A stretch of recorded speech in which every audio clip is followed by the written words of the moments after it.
E o LGT Entrevistas está de volta com o presidente da FEQINFAR, Federação dos Trabalhadores nas Indústrias Químicas do Estado de São Paulo, Sérgio Luiz Leite. Serginho, nesse segundo bloco, queria que você começasse contando um pouquinho sobre sua trajetória política. Muito bem, muito bem. Como que você começou aí a sua luta em defesa dos trabalhadores? Bom, acho que tem uma questão que eu sempre costumo dizer, né? Vem uma questão até de berço, né? Meu pai foi um ferramenteiro metalúrgico na cidade de Araras. Ele nunca quis participar da direção do Sindicato dos Metalúrgicos daquela cidade, até por ser encarregado da parte de ferramentaria da empresa que ele trabalhava.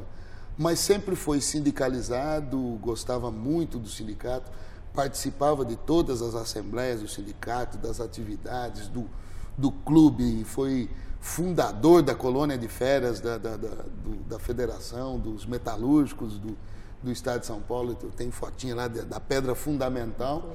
Então, acho que isso já dá por si só uma criação de organização, de coletiva. E quando eu fui trabalhar numa indústria química lá em Araras, em 88, nós fomos convidados aí por um grupo aí pela federação, um grupo de dirigentes de outras regiões, a organizar o Sindicato dos Químicos de Araras. E assim foi feito. Aí começou toda a trajetória em 88, quando tentamos organizar, fui demitido da empresa, consegui ser reintegrado via judicial.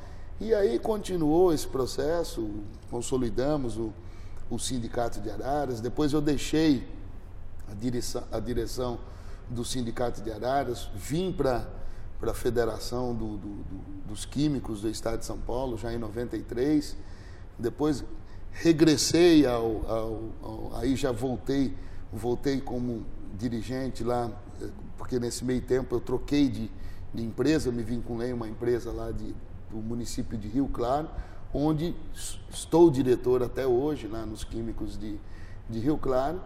E, lógico, em 93 nós tivemos um processo muito interessante, que foi uma divergência grande na atual direção da federação, que tinha um sistema de trabalho muito conservador, distante do sindicato, e nós nos prontificamos a mudar isso. Na presidência do Danilo, que hoje preside a Força Sindical do Estado de São Paulo, ele presidiu a federação a partir de 93 e eu assumi como secretário-geral da federação. E aí começou a nossa trajetória um pouco mais ampla. Daí nós, em 97, nos filiamos à Força Sindical.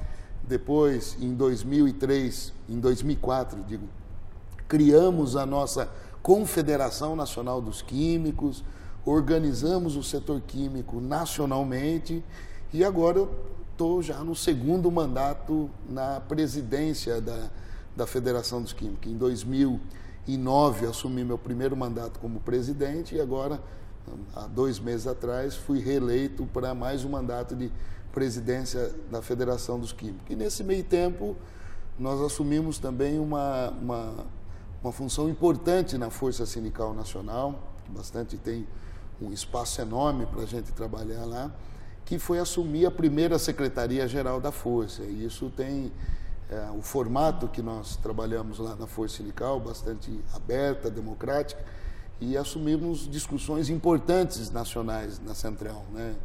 Citamos agora a questão do imposto de renda, há pouco, e fator previdenciário, seguro-desemprego, abono salarial. E por ter sido indicado pela Força Sindical como membro conselheiro do FAT, do Fundo do Amparo do Trabalhador, então nós temos aí umas brigas grandes aí que nós fazemos no FAT em defesa dos desempregados, em defesa dos pescadores artesanais, em defesa dos trabalhadores que têm direito ao abono salarial. Então, resumidamente, é um pouco essa a trajetória, mas com certeza já tive ligações partidárias. Pra você ter uma ideia, o primeiro partido político que eu filiei foi o PT, tá? Então, aliás, tem uma relação boa ainda com o Partido dos Trabalhadores. No momento, Não estou filiado a nenhum partido, estamos discutindo, certamente, lógico, há uma tendência da gente estar caminhando junto com o nosso deputado federal Paulinho para estar junto no Solidariedade,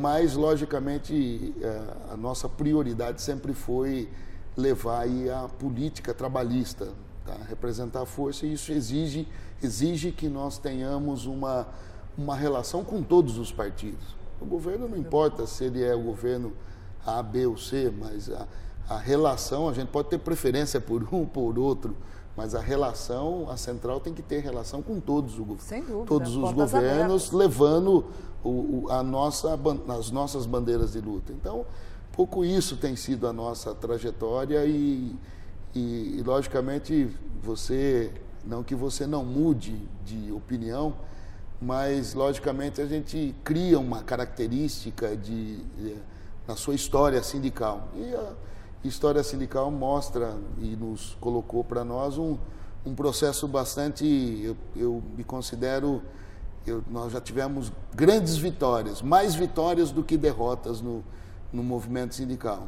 Acho que o fato de nós conduzirmos uma categoria que nos últimos 10 anos acumulou ganhos reais de mais de quase 20% de reajuste, conquistou 40 horas semanais no segmento da indústria farmacêutica, está discutindo agora avançar a licença maternidade na indústria farmacêutica para 180 dias, quer dizer, conseguiu medicamento gratuito para trabalhador desse setor, quer dizer, então são conquistas aí que vão ficar escrito na história e que beneficia só no estado de São Paulo mais de 50 mil trabalhadores nessa área farmacêutica. Então, eu me considero vitorioso, mas não me acomodo para deixar e diminuir e saber que nós precisamos avançar muito mais. Serginho, e agora para 2014, quais são as perspectivas aí para o trabalhador brasileiro em geral e para os químicos, os trabalhadores químicos do estado de São Paulo? Claro, olha, nós temos desafios importantes, né? Porque o químico é uma categoria bastante ampla. Por exemplo, nós temos o setor de etanol, né, que está na nossa representação, os produtores do etanol combustível, né? É um setor que passa por grandes transformações. Para vocês terem uma ideia, nos últimos 3 anos foram fechadas 48 usinas, uma grande maioria aqui no estado de São Paulo, usinas e destilarias, né? E isso já provocou uma diminuição de 18 mil empregos aqui no estado. Então isso é preocupante para nós, né? Então acho que faltou aí do governo federal uma discussão mais ampla, mas não só discutir, efetivar políticas de sustentabilidade do segmento como um todo, como uma matriz energética, né? Entre o mix combustível, gasolina e etanol. Então nós temos que pensar nisso e caminhar nisso. Por outro lado, nós temos setores, como eu citei, o químico e petroquímico, que apesar da pujança do setor, nós poderíamos ter muito mais. Quer dizer, olha só, com vistas aí a todo esse debate, essa discussão, com a advinda do pré-sal, quando você retira petróleo, ela vai fazer gasolina, vai fazer gás, vai fazer um monte de coisa, e aí entra a nossa geração, que é a geração petroquímica, da onde você tira nafta, produtos extremamente importantes que está em qualquer lugar que você olha, tem alguma coisa ligada com a química, inclusive no alimento até, com a química. Então, eu estou vendo discutir muito a questão da base pré-sal e eu não estou vendo, parece que um esforço para falar, olha, como é que nós vamos aumentar essa cadeia petroquímica no Brasil, tá? Que gera empregos e que eu costumo dizer, gera bons empregos. Tá? A indústria química e petroquímica tem, talvez, do nosso segmento, é uma das maiores massas salariais. Tá? Só para se ter ideia, nós temos na região, no polo petroquímico da Baixada Santista, nós temos acordos de distribuição de participação nos lucros e resultados que superam 20, 25 mil reais para cada trabalhador.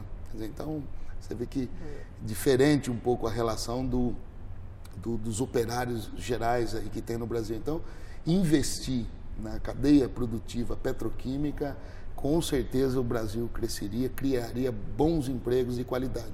Então é isso que também, para o segmento de forma geral, que a gente espera e, logicamente, gerando muito mais emprego, produzindo empregos aqui no Brasil e produzindo renda. Esse é o que nós esperamos no setor químico. Já no cenário geral, de forma geral, né, nas grandes bandeiras, nós vamos continuar insistindo que o governo sente com os trabalhadores para a gente discutir o fim por exemplo, do fim do fator previdenciário.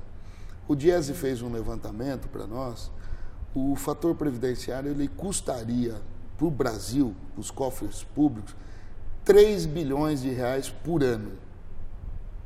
As desonerações de folha de pagamento, que é aquilo que o governo concedeu para os empresários sem nenhuma contrapartida para os trabalhadores, está custando aí nos últimos 2 anos e meio, 3 anos, 80 bilhões de reais. Quer dizer, acho que é um descompasso para os empresários. Numa medida provisória se isentou 80 bilhões. O fator previdenciário que prejudica a vida futura do trabalhador pós-trabalho, né? Na aposentadoria, que chega a retirar quase 50% do benefício da mulher e 40% do benefício do homem. Quer dizer, o fator previdenciário é muito, quer dizer, ele vai aposentar com uma renda quase que pela metade, né? E lógico, a gente sabe da situação do aposentado hoje no Brasil. Então, nós queremos jogar muito peso e fazer na verdade, colocar isso como pauta das eleições de 2014, até para falar para os trabalhadores quem vai se comprometer com o fator previdenciário, que eu quero lembrar bem disso, até para não despartidarizar a discussão. O fator previdenciário foi criado no governo Fernando Henrique Cardoso, do PSDB, o governo Lula não conseguiu acabar com ele e o governo Dilma ainda não conseguiu acabar com ele, não discutiu acabar com ele. Então, logicamente que nós vamos pautar isso nas discussões das eleições de 2014. E lógico que a luta continua agora e está acontecendo no Congresso Nacional. Vamos tentar as nossas articulações lá no Congresso Nacional, inclusive vinculando a questão do orçamento que tem que ser votado até o encerramento do Congresso Nacional no dia 20. Então, esperamos isso para 2014, um debate aberto, um debate democrático, mas logicamente que nós vamos entregar nossa pauta de reivindicações a todos aqueles que pretendem governar o Brasil nos próximos 4 anos. Serginho, queria muito agradecer sua presença aqui no NGT Entrevistas. Eu que agradeço, quero aproveitar aqui, desejar a vocês um bom final de ano, um Feliz Natal, desejar a todos os trabalhadores e trabalhadoras que continuem acreditando no Brasil, continuem acreditando em vocês, que são a grande força que move esse país, e renove as energias para 2014, que não é só política. 2014 temos a Copa do Mundo, vamos todos juntos torcer para o nosso Brasil ser campeão. Com certeza, Serginho. Mais uma vez, muito obrigada. Obrigado. E o NGT Entrevistas fica por aqui. Esse foi Sérgio Luiz Leite, presidente da FECINFAR. E eu te aguardo na próxima edição do nosso programa. Até mais!